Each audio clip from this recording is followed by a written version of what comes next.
Robinho teve um começo difícil lá em São Paulo. A grana era curta, com a mãe trabalhando como governanta e o pai como segurança. Desde moleque, Robinho teve que meter a mão na massa para ajudar a família. Lembro que ele passava os dias no estacionamento ajudando a galera a estacionar os carros e ganhando alguns trocados. E mesmo com essas dificuldades financeiras, anos depois ele foi chamado de novo Pelé.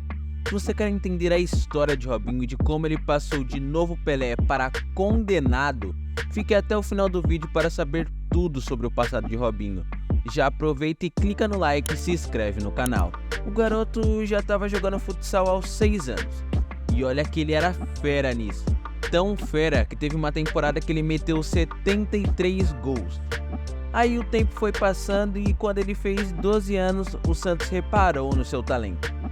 Os caras do Santos ficaram malucos com o Robinho no futsal e decidiram dar uma chance para ele no futebol de campo.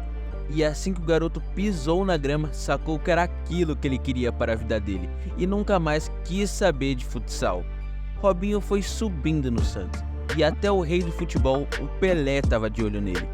O Pelé curtiu o Robinho e desde a primeira vez que viu o garoto com 12 anos ele disse: "A primeira vez que ele encostou na bola na minha frente deu um calafrio, quase chorei.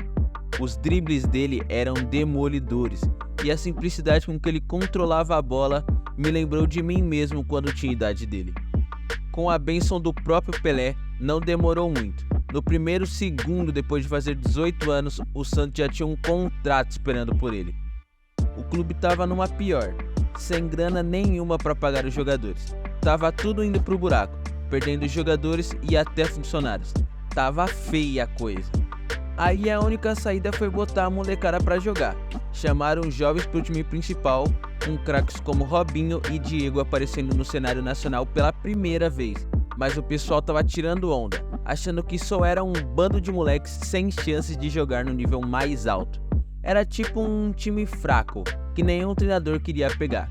Até que apareceu o Emerson Leão, que tinha acabado de sair do cargo de técnico da seleção brasileira e topou a parada. O país inteiro estava errado e eles começaram a provar isso em campo. No começo, o Robinho fez um gol em 14 jogos. Aí teve um momento de muita preocupação. Mas aí veio o que a gente chamaria de rei da firula ou rei das pedaladas. E nas 11 partidas seguintes, ele fez 6 gols, ajudando o Santos a chegar à final do Campeonato Brasileiro. Na final, ele se destacou ainda mais, fazendo gol nas quartas contra o São Paulo e nas semis contra o Grêmio. Na final contra o Corinthians, rolou um momento tenso. Parecia que o Santos poderia perder a vitória no primeiro jogo. Mas logo no início, Robinho ganhou um pênalti e acredite ou não, com apenas 18 anos ele foi o cara responsável por bater aquele pênalti que garantiu o título. E claro, ele não decepcionou, marcou o gol e ainda levou o prêmio de melhor atacante do país. A segunda temporada dele foi meio assim, principalmente porque o formato do Campeonato Brasileiro mudou. Dessa vez o Santos terminou em segundo lugar no Brasileirão, mas chegou à final da Copa Libertadores, onde infelizmente perdeu para o Boca Juniors, que tinha um jovem bem conhecido na época, um tal de Carlitos Tevez. Robinho não marcou um monte de gols na Libertadores, foram só 4 em 14 partidas, mas suas atuações chamaram a atenção de muita gente. Ele era um dos caras que se destacavam no torneio. Agora, em 2004, Robinho mostrou uma versão ainda mais artilheira dele mesmo. Ele começou a fazer gols como se não houvesse amanhã, metendo incríveis 11 gols em 10 partidas. Ele era o cara do time. E o Santos estava empatando em pontos, no primeiro lugar na rodada 39, com apenas 7 jogos restantes. Mas aí aconteceu algo terrível. A notícia sobre o salário que o Robinho estava ganhando se espalhou. E um dia uns caras armados invadiram a casa da mãe dele durante o jantar em família e a colocaram no porta-malas de um carro e foram embora. Robinho disse à imprensa que só queria a mãe de volta, em segurança. Nada mais importava. O Santos até deixou ele de fora em alguns jogos, mas depois de 7 partidas, ele cedeu às exigências dos sequestradores e pagou os 80 mil euros que eles pediram. Felizmente, a mãe dele foi devolvida em segurança. Ele voltou a tempo de se juntar ao time na última partida que precisava vencer o Vasco da Gama para garantir o título. E claro, eles venceram e Robinho foi eleito o melhor jogador do país. Nesse ponto, Robinho era a mira de grandes clubes europeus durante a janela de transferência de inverno. Ele era uma joia que o dinheiro podia comprar, mas o Santos estava determinado a mantê-lo no time. Robinho continuava a marcar gols, começando a temporada com 13 gols em 12 jogos. Além disso, ele foi convocado pela primeira vez para um torneio internacional, a Copa das Confederações de 2005. E ele simplesmente arrasou, formou uma parceria incrível com Adriano Imperador e criou alguns dos momentos mais memoráveis do torneio, inclusive contribuindo com o segundo gol na final, quando o Brasil derrotou a Argentina e conquistou o título. Em agosto, a janela de transferências se abriu novamente e o Real Madrid fez uma oferta simplesmente irresistível. Robinho teve a oportunidade de se juntar a jogadores como Ronaldo, Beckham, Zidane, Roberto Carlos e Raul, e um dos clubes mais prestigiados do mundo. Enquanto o Real Madrid estava nos últimos anos de equipe, conhecida como os Galácticos, a oferta era de 24 milhões de euros. Uma quantia incrível para um jogador tão jovem, mas ele era visto como o próximo Pelé. Ele assumiu a camisa 10, seguindo lendas do futebol como Figo, Puskás e Seedorf. A expectativa era que Robinho se tornasse o melhor jogador do mundo. Quando a temporada começou, as atuações de Robinho geraram muitas discussões e controvérsias. Alguns achavam que ele só precisava de tempo para se adaptar, enquanto outros acreditavam que seus problemas eram mais profundos e que ele não mudaria. Às vezes Robinho brilhava em campo, mas em outras parecia que ele nem estava jogando. O Real Madrid não podia se dar ao luxo de ter um jogador inconsistente, especialmente com craques como Zidane, sempre prontos para entrar em campo. No final da temporada, o Real Madrid não conquistou nenhum troféu, e os torcedores continuavam esperando pelo jogador que foi prometido. Desde o momento em que Robinho entrou no vestiário e viu os Galácticos olhando para ele, ele se preparou para um dia substituí-los. Ele próprio disse que no próprio ano se sentiu como filhos deles, aprendendo tudo o que podia, mas durante o verão ele disputou sua primeira Copa do Mundo, jogando apenas 90 minutos em um jogo, enquanto viu Zidane derrotar o Brasil nas fases finais. Sua segunda temporada provou tudo o que as pessoas diziam sobre ele. Durante grande parte dela, ele parecia não conseguir encontrar seu melhor futebol, com Capello frequentemente deixando no banco. No entanto, de vez em quando ele brilhava, ganhou o prêmio de melhor jogador em campo no El Clásico, e depois marcou 5 gols em 8 partidas no final da temporada, sendo absolutamente crucial quando o Real Madrid subiu na tabela e venceu o campeonato no saldo de gols, apesar de ter estado 5 pontos atrás em um momento. À medida que nos aproximávamos das temporadas 2007 e 2008, vimos sair do Real Madrid nomes como Beckham, Ronaldo e Roberto Carlos, marcando o fim da era dos Galácticos. Para Robinho, esta provavelmente seria sua última chance de brilhar no clube. Antes do início da temporada, havia a Copa América pela frente, e finalmente Robinho teve sua oportunidade quando o Brasil entrou no torneio com uma equipe que parecia sua segunda opção. No primeiro jogo, sofreram uma derrota por 2-0 para o México. Foi aí que Robinho decidiu dar um passo à frente. Ele marcou um hat-trick contra o Chile e em seguida o único gol contra o Equador, para garantir 2 vitórias. Incrivelmente, ele marcou todos os gols do Brasil na fase de grupos. Nas quartas de final, ele fez mais 2 gols e participou das jogadas para outros gols do Brasil. Infelizmente, ele só jogou 60 minutos. Apesar de não marcar na final, Robinho teve mais boas atuações contra o Uruguai e a Argentina, levando o Brasil a conquistar o título e recebendo os prêmios de artilheiro e melhor jogador do torneio. Depois desse começo explosivo, a expectativa estava nas alturas para ver se o Robinho realmente estava se tornando uma lenda. Inicialmente ele passou por 9 partidas sem marcar um único gol, mas de repente tudo mudou.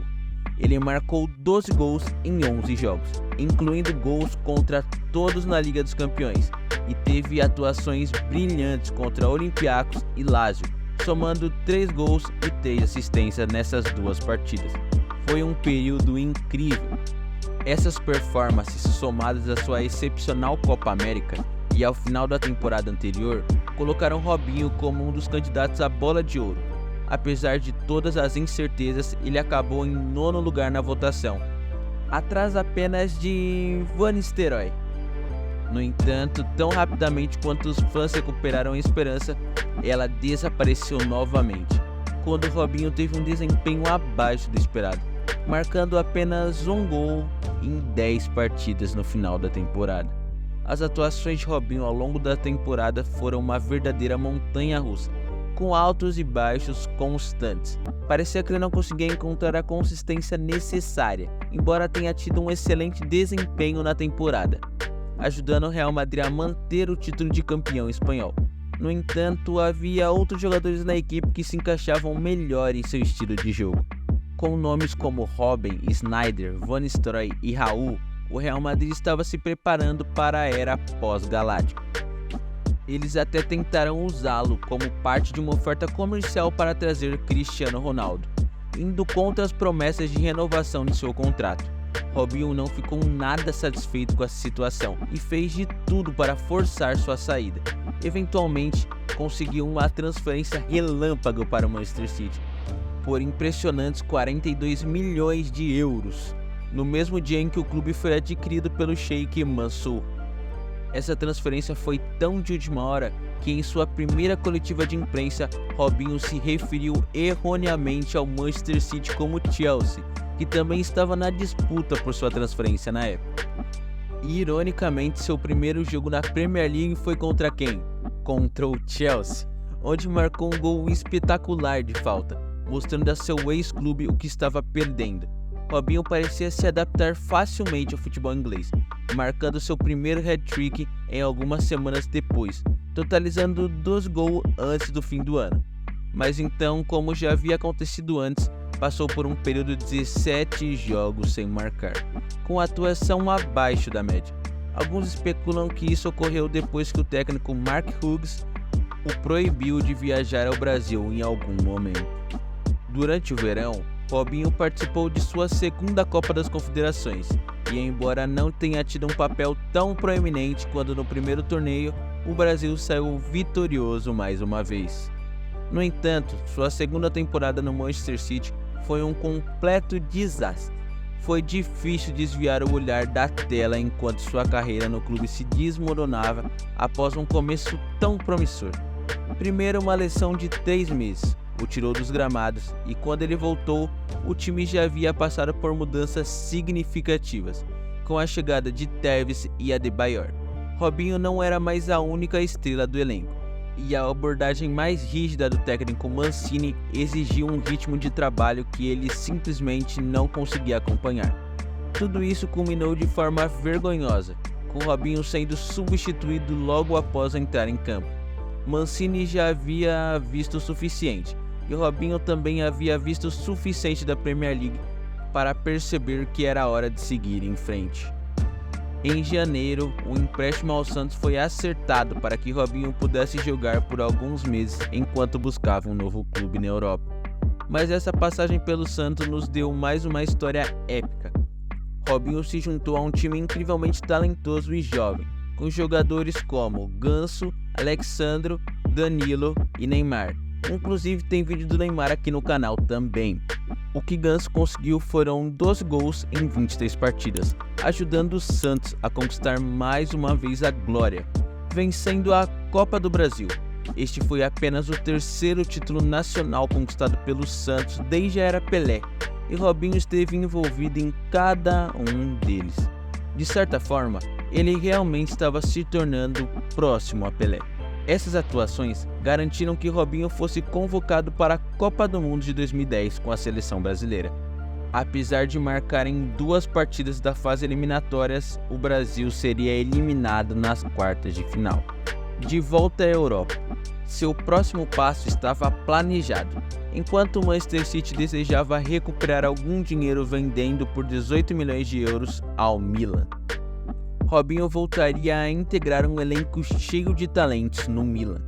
Após a saída de David Beckham, ainda havia muitos outros grandes nomes, incluindo Ronaldinho, Inzaghi, Pato, Ibrahimovic, Cassano Pirlo, Gattuso, Seedorf, Thiago Silva, Zambrotta e Nesta.